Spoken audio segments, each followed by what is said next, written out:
महादेव दोस्तों, ओम नमः शिवाय। दोस्तों, आज के इस वीडियो में हम आपको सुनाएंगे सावन सोमवार की व्रत कथा, जिसे सुनने से आपके मनचाहे इच्छाओं की पूर्ति होती है। भगवान भोलेनाथ बहुत ही प्रसन्न होते हैं। दोस्तों, आपसे आग्रह है कि यह कथा पूरी अवश्य सुने, क्योंकि अधूरी कथा सुनने से दोष लगता है। और कथा शुरू होने से पहले हमारे चैनल को सब्सक्राइब करके एक बार कमेंट में सच्चे दिल से हर हर महादेव ज़रूर लिखें। तो आइए अब शुरू करते हैं सावन के पहले सोमवार की व्रत कथा। ओम नमः शिवाय। एक नगर में एक साहूकार था, जो भगवान शिव का अनन्य प्रिय भक्त था। उसके पास धन धान्य की किसी भी चीज़ की कोई कमी नहीं थी, लेकिन उस साहूकार की कोई संतान नहीं थी, और वह इसी कामना से रोज़ भगवान शिव जी के मंदिर में जाकर उन्हें कहता था और उनके आगे दीप प्रज्वलित करता था। उस साहूकार के इस भक्ति भाव को देखकर एक दिन माता पार्वती ने कैलाश पर शिव जी से कहा कि हे प्रभु, यह साहूकार आपका भक्त है, इसको किसी बात का कष्ट है तो आपको उसे अवश्य ही दूर करना चाहिए। तब भगवान शिव बोले, हे पार्वती, इस साहूकार के पास पुत्र नहीं है, ये इसी बात से दुखी है। इस बात पर माता पार्वती कहती हैं कि हे ईश्वर, कृपा करके इस साहूकार को पुत्र का वरदान दे दीजिए। तब भोलेनाथ जी ने कहा, पार्वती, यह संसार कर्म क्षेत्र है, जो अपने कर्म के अनुसार जैसा भाग्य लिखवा कर लाता है वैसा ही वह भोगता है। इसमें स्वयं ईश्वर भी कुछ नहीं कर सकते हैं। इस साहूकार के भाग्य में पुत्र का योग है ही नहीं। ऐसे में इसे पुत्र प्राप्ति का वरदान यदि मिल भी जाए तो इसका वह पुत्र केवल 12 वर्ष की आयु तक ही जीवित रहेगा। यह सुनने के बाद भी माता पार्वती ने कहा कि हे प्रभु, आपको इस साहूकार को पुत्र का वरदान देना ही होगा, अन्यथा भक्त क्यों आपकी सेवा पूजा करेंगे। माता पार्वती के बार बार आग्रह करने पर भगवान भोलेनाथ ने उस साहूकार को एक पुत्र का वरदान दिया, लेकिन शिवजी ने उस साहूकार को यह भी कहा कि वह पुत्र केवल 12 वर्षों तक ही जीवित रह सकेगा। साहूकार ये सारी बातें सुन रहा था, इसलिए उसे ना तो खुशी हुई और ना ही दुख। वह पहले की तरह ही भगवान भोलेनाथ की पूजा अर्चना करता रहा। उधर साहूकार की पत्नी गर्भवती हुई और 9 महीने में उसे एक सुंदर बालक की प्राप्ति हुई। परिवार में खूब हर्षोल्लास मनाया गया, लेकिन साहूकार पहले ही तरह रहा और उसने बालक की सिर्फ 12 वर्ष की आयु होने का जिक्र कभी किसी से नहीं किया। जब साहूकार ने बालक की 11 वर्ष की हुई तो साहूकार ने बालक के मामा जी को बुलाया और कहा कि इसे काशी पढ़ने के लिए ले जाइए। रास्ते में जिस भी स्थान पर रुकना, वहाँ पर यज्ञ करते हुए और ब्राह्मणों को भोज कराते हुए ही आगे बढ़ना। दोनों मामा भांजा भी इसी तरह करते हुए जा रहे थे कि रास्ते में एक राजकुमारी का विवाह उन्हें दिखाई दिया। जिससे उस राजकुमारी का विवाह होना था, वह व्यक्ति एक आँख से काना था।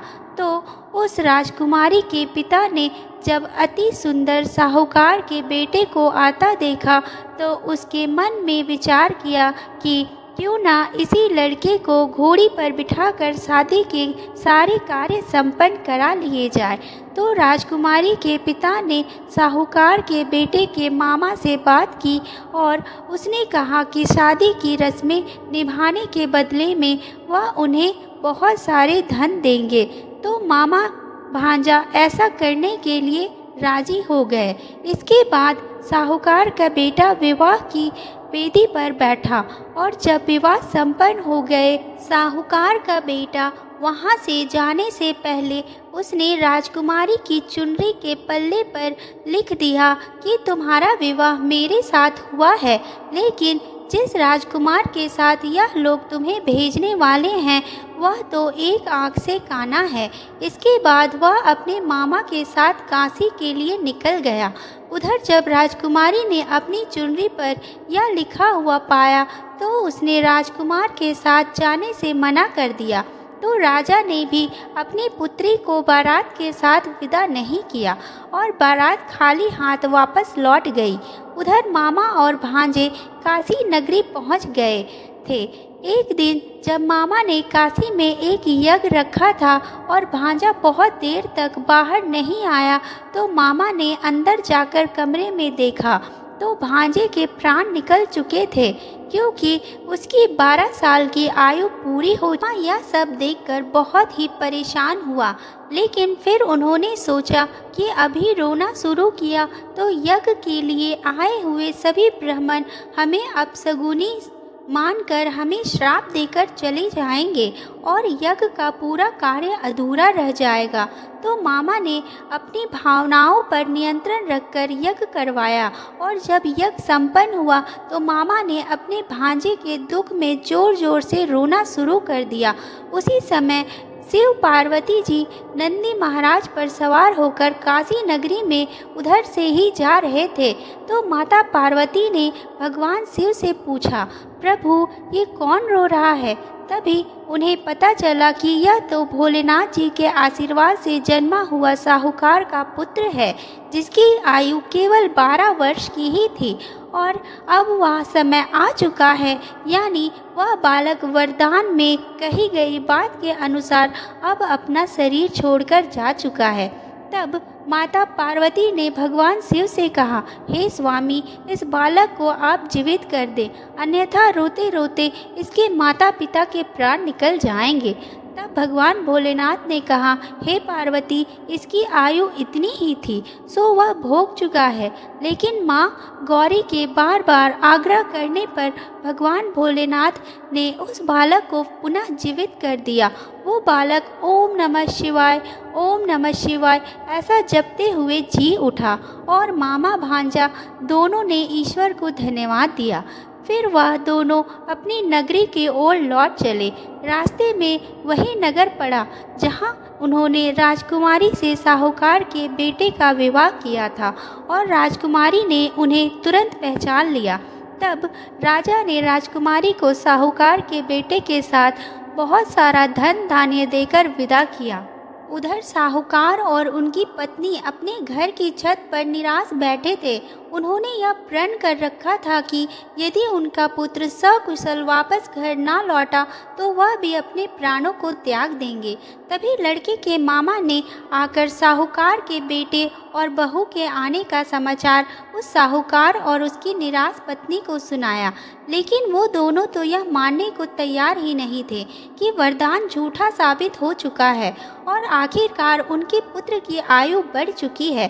तो मामा ने शपथ पूर्वक कहा कि मेरी बात पर विश्वास करो, आपका पुत्र सकुशल स्वस्थ होकर वापस अपनी पत्नी के साथ लौट रहा है। तब तो दोनों को विश्वास हो गया और दोनों ने अपने बेटे और बहू का बहुत ही धूमधाम से स्वागत किया। पूरे गांव में हर्षोल्लास से उनके लौटने को एक उत्सव की तरह मनाया गया। उसी रात साहूकार को सपने में भगवान शिव ने साक्षात दर्शन दिए और उस साहूकार से कहा कि तुम्हारे पूजन से मैं अति प्रसन्न हुआ हूँ।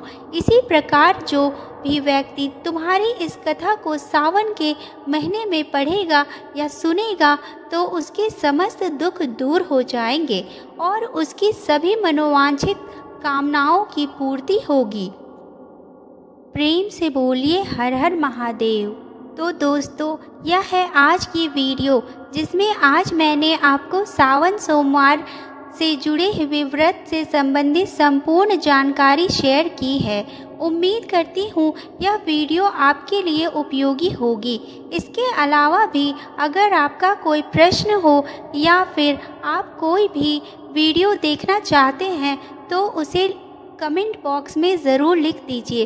और हाँ, चैनल पर पहली बार आए हैं, अगर अभी तक आपने चैनल को सब्सक्राइब करके बेल आइकन को ज़रूर दबा लें। इससे यह होगा कि इस चैनल पर जो भी नई वीडियो अपलोड होगी उसकी नोटिफिकेशन आपको सही समय पर प्राप्त होगी। मिलती हूँ अगली वीडियो में, तब तक के लिए जय भोलेनाथ। धन्यवाद।